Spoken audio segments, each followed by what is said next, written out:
Hi, everybody. It's Miss B with Story Time. Today, our story is More Bunny Trouble by Hans Willem. He's our author and our illustrator. And yesterday, you listened to a story called Bunny Trouble, and you met Max and his sister and his family, and you learned that Max loved soccer more than Easter eggs. So let's find out what happens in this book. I wonder what trouble they can get into now. So, on the day before Easter, Ralph was out kicking his soccer ball, just what he liked to do most. Then his mother told him he'd have to watch his little sister Emily, just what he didn't like to do most. He couldn't understand why his mother and father made such a fuss about Emily. She cried a lot and was always wet. Ralph thought Emily must be the noisiest, messiest baby in the whole wide world. Ralph's mother gave him some Easter eggs to decorate and a blanket to sit on. Be sure that your sister does not crawl into the tall grass, she told Ralph. Ralph was trying to concentrate on his painting when Emily reached over to touch the eggs.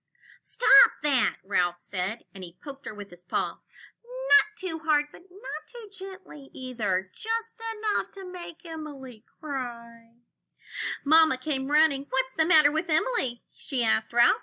"I don't know," Ralph said, pretending to be busy painting an egg. But Ralph's mother had a good idea of what had happened. "Ralph, I've told you over and over again, paws are not made for hitting." Ralph bowed his head. "Yes, Mama," he said.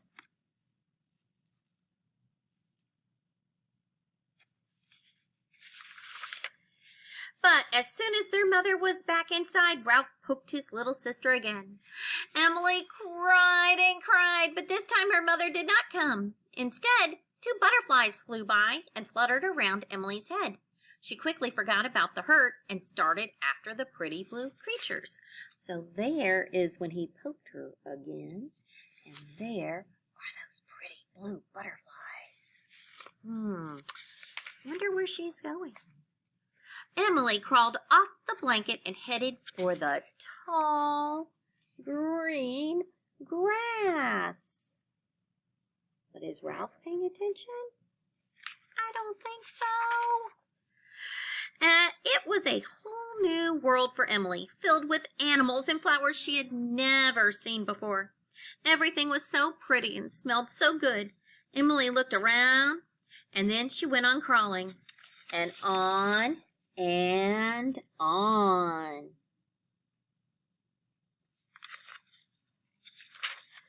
Suddenly, Ralph looked up and saw that his sister was gone. "Oh, no," he cried. "I'm supposed to be watching her. Where did she go? How did she get away so fast?" "Emily," he called loudly as he could. "Emily!" But there was no answer. Uh-oh. He forgot to do what Mama told him to.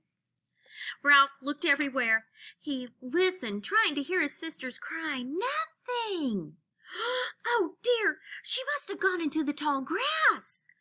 Anything could happen in there. A fox could get her, or an eagle, or a snake. I have to find her.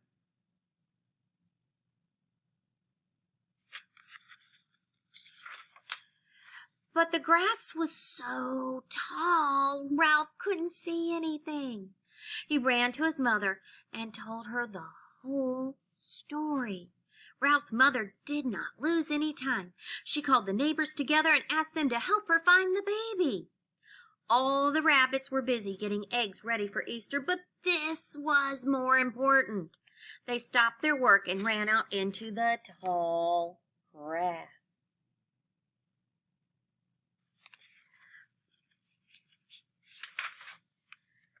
Each rabbit set off in a different direction. The field was so large and there were so few rabbits. How could they possibly search every spot? Besides, in the thick grass, they could easily pass right by the baby without even seeing her. Emily! Emily! They cried. Still no answer. Where was Emily? Could she hear them?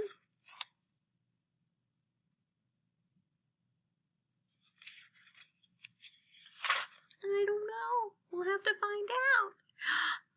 Someone did hear the rabbits calling. It was a fox. He knew immediately what was happening. He licked his chops. With a little bit of luck, I'll have myself a delicious baby rabbit for supper, he said. And with that, the fox joined the search for little Emily. Oh dear. I hope they find her. Emily's mother was frantic. It's late, she cried. We have to find Emily before the sun goes down. We need more help, said one of the neighbors. The grass is so thick and tall, there's so few of us. Then Ralph spoke up. I know what we can do. Listen, everybody. I think I have the answer. The rabbits stopped their search and gathered around Ralph.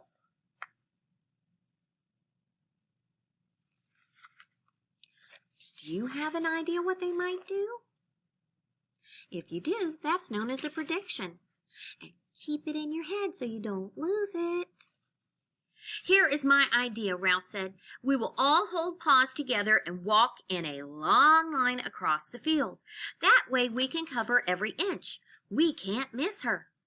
All the rabbits thought this was a good idea. They joined paws and combed through the tall green grass.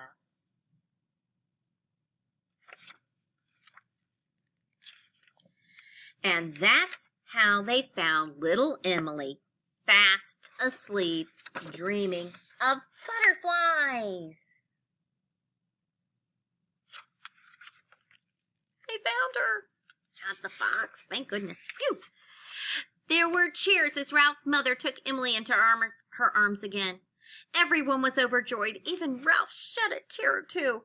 With the baby home safe at last, the rabbits could finish the Easter eggs in time. It would be a happy Easter for all, except, of course, for the fox.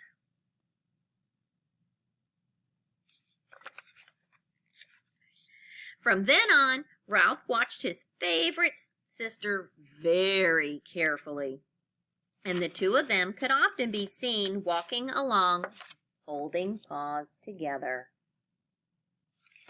And that's the end. I hope you enjoyed More Bunny Troubles by Hans Wilhelm. See you later. Bye.